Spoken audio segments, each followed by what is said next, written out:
Hello everybody, welcome back to HardReset.Info channel. In today's video, I'll show you how to fix face unlock not working on your LENOVO Tab K11 Plus.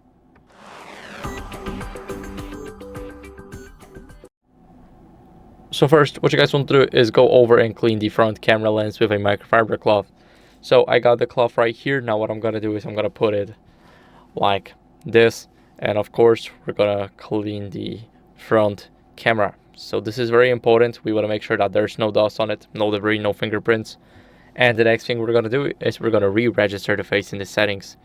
So as you guys can see, we are in the settings. Now what are we going to do is we're going to swipe down until we see the biometrics and passwords. Here we got the facial recognition, and we need to enter the password to make sure that this is us trying to change the settings.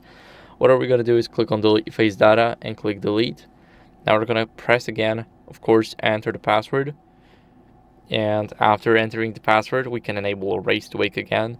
We can click add, and now we need to look at the camera here, so it might be hard for me to record it, but I'll try.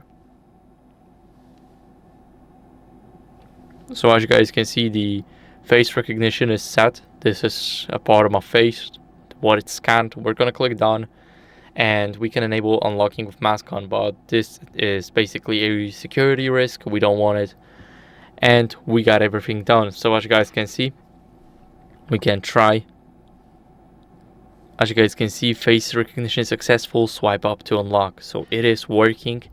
If it's not working for you, then what you guys can do is make sure that during the setup you got good lighting, and after using it and trying to unlock your phone, you also get some good lighting. And as a last resort here, if that doesn't help, update your software to fix any camera glitches. Go over into the settings, and now we're going to swipe all the way down to about tablet. Here we're going to tap on system update, and it is automatically checking for updates, so we do not need to click anything here. All we really need is a stable Wi-Fi connection. As you guys can see, I'm on the latest software version, so I do not have any new updates available. But if you guys do, then I recommend you do them. It's very important because you don't want any old glitches running around on your device. So that's basically it for the video. I hope it was helpful. If it was, then leave a like, subscription, and a comment, and I'll see you in the next one. Bye.